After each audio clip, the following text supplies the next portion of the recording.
یہ صدائے حریت جموں کشمیر ہے۔ کشمیر اپ ڈیٹ کے ساتھ ابن سلام۔ کل جماعتی حریت کانفرنس اور دیگر آزادی پسند تنظیموں نے سابق بھارتی آرمی چیف اور موجودہ chief of defence staff general Bipin Rawat کے بیان پر رد عمل ظاہر کرتے ہوئے اسے وحشیانہ بھارتی طرز عمل کا عکاس اور عالمی برادری کے لیے چشم کشا قرار دیا۔ راوت نے گزشتہ روز کشمیری نوجوانوں کو نازی طرز کے حراستی مراکز میں ڈالے جانے کے منصوبے کا واضح اشارہ دیتے ہوئے کہا تھا کہ کشمیر میں آہنی ہاتھوں کے استعمال کی ضرورت ہے۔ انہوں نے پتھراؤ کو پیلٹ فائرنگ سے زیادہ خطرناک قرار دیتے ہوئے کہا کہ پیلٹ انجریز کی ذمہ دار بھارتی فورسز نہیں ہیں۔ حریت جماعتوں نے اپنے بیانات میں کہا ہے کہ بھارتی قبضے کے خلاف مزاحمت ہر کشمیری کے خون اور روح میں ہے، اور نئی دہلی کو یہ بات یاد رکھنی چاہیے کہ کشمیریوں کے آزادی کے جذبے کو فوجی ذرائع سے دبایا نہیں جا سکتا۔ مقبوضہ ریاست کے سابق کٹھ پتلی وزیر اعلیٰ اور بھارتی ایوان بالا میں اپوزیشن لیڈر غلام نبی آزاد نے کہا ہے کہ بھارتی حکومت مقبوضہ علاقے کی موجودہ ابتر صورتحال کے بارے میں عالمی برادری کو گمراہ کر رہی ہے۔ جموں میں انہوں نے کہا ہے کہ منتخب سفراء کے بعد اب بھارتی حکومت کے درجنوں وزراء آئندہ ہفتے کشمیر کا دورہ کریں گے اور پھر صورتحال معمول پر آنے کے جھوٹے دعوے کیے جائیں گے۔ ڈوڈا میں ایک نوجوان کی شہادت پر احتجاجی مظاہروں کو روکنے کی غرض سے قابض انتظامیہ نے آج دوسرے دن بھی سخت پابندیاں جاری رکھیں۔ ادھر بھارتی پولیس نے سری نگر اور پلوامہ اضلاع میں گھروں پر چھاپوں کے دوران 6 کشمیری نوجوانوں کو گرفتار کر لیا۔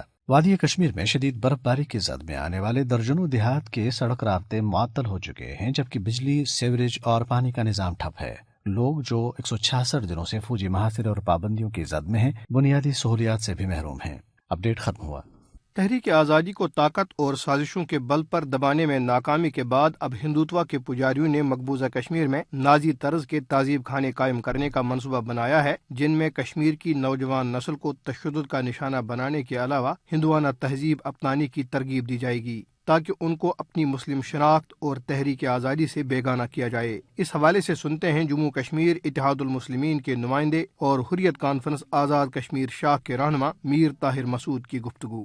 حال ہی میں جنرل راوت کا بیان آیا ہے کہ وہ مقبوضہ کشمیر میں نوجوانوں کو کیمپوں میں ڈالیں گے اور وہاں پر ان کو جسمانی ذہنی تشدد کیا جائے گا، بلکہ ان کو باور کیا جائے گا کہ وہ بھارت کے ساتھ ملنے کے لیے تمام تر طریقوں کو ایکسپٹ کریں، جس طرح کہ ہٹلر نے اور مسولینی نے یہی طریقہ اپنایا تھا۔ ہٹلر کا اب نیا روپ جو ہے وہ بھارت میں مودی نے اختیار کیا ہے، اور آج نہ صرف مقبوضہ کشمیر کے اندر بلکہ پورے انڈیا کے اندر مسلمان اور دیگر جو اقلیتیں ہیں ان کو ٹارگٹ کیا جا رہا ہے کہ جو ان کا مشن ہے ہندوتوا، تاکہ وہ اس کو تکمیل پہنچائے۔